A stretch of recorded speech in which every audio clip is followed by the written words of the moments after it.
بسم اللہ الرحمن الرحیم۔ حضرت عبداللہ بن مسلم بن قتیبہ رحمۃ اللہ علیہ فرماتے ہیں، میں نے سیر العجم میں پڑھا کہ جب ارد شیر نامی بادشاہ نے اپنی حکومت کو مستحکم کر لیا تو چھوٹے چھوٹے بادشاہوں نے اس کے تابع رہنے کا اقرار کر لیا۔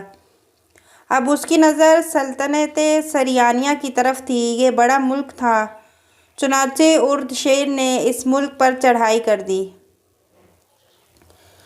وہاں کا بادشاہ ایک بڑے شہر میں قلعہ بند تھا۔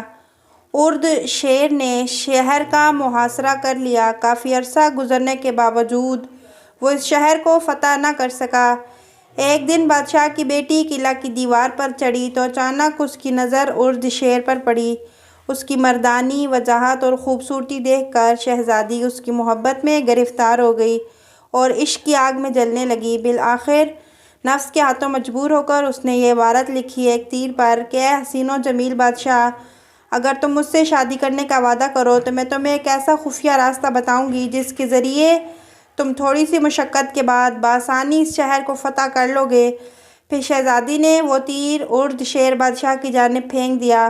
اس نے تیر پر لکھی گئی عبارت پڑھی اور ایک تیر پر یہ جواب لکھا کہ اگر تم نے ایسا راستہ بتا دیا تو تمہاری خواہش ضرور پوری کی جائے گی، یہ ہمارا وعدہ ہے، اور تیر شہزادی کی جانب پھینک دیا۔ شہزادی نے یہ عبارت پڑھی تو فوراً خفیہ راستے کا پتہ لکھ کر تیر بادشاہ کی طرف پھینک دیا۔ شہوت کے ہاتھوں مجبور ہونے والی اس بے مروت شہزادی کے بتائے ہوئے راستے سے ارد شیر بادشاہ نے بہت جلد اس شہر کو فتح کر لیا۔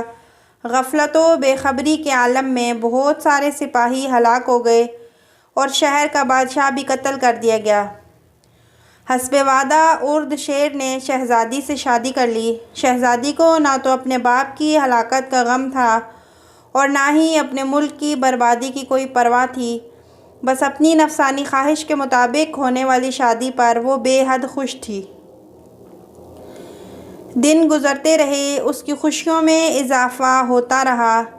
ایک رات جب شہزادی بستر پر لیٹی تو کافی دیر تک اسے نیند نہ آئی اور وہ بے چینی سے بار بار کروٹیں بدلتی رہی۔ ارد شیر نے اس کی یہ حالت دیکھی تو کہا، کیا بات ہے، تمہیں نیند کیوں نہیں آ رہی؟ شہزادی نے کہا کہ میرے بستر پر کوئی چیز ہے جس کی وجہ سے مجھے نیند نہیں آ رہی۔ ارد شیر نے جب بستر دیکھا تو چند دھاگے ایک جگہ جمع تھے۔ ان کی وجہ سے شہزادی کا انتہائی نرم و نازک جسم بے چین ہو رہا تھا۔ ارد شیر کو اس کے جسم کی نرمی و نزاکت پر بڑا تعجب ہوا۔ اس نے پوچھا کہ تمہارا باپ تمہیں کون سی غذا کھلاتا تھا جس کی وجہ سے تمہارا جسم اتنا نرم و نازک ہے؟ شہزادی نے کہا، میری غذا مکھن، ہڈیوں کا گودا، شہد اور مغز ہوا کرتی تھی۔ ارد شیر نے کہا، تیرے باپ کی طرح آسائش و آرام تجھے کسی نے نہ دیا ہوگا۔ تو نے اس کے احسان اور قرابت کا اتنا برا بدلہ دیا کہ اسے قتل کرا ڈالا۔ جب تو اپنے شفیق باپ کے ساتھ بھلائی نہ کر سکی تو میں بھی اپنے آپ کو تجھ سے محفوظ نہیں سمجھتا۔ پھر بادشاہ نے حکم دیا، اس کے سر کے بالوں کو طاقتور گھوڑے کی دم سے باندھ کر گھوڑے کو تیزی سے دوڑایا جائے۔ حکم کی تعمیل ہوئی اور اس شہزادی کا جسم ٹکڑے ٹکڑے ہو گیا۔ جزا اللہ عنا محمد ما هو اہلہ۔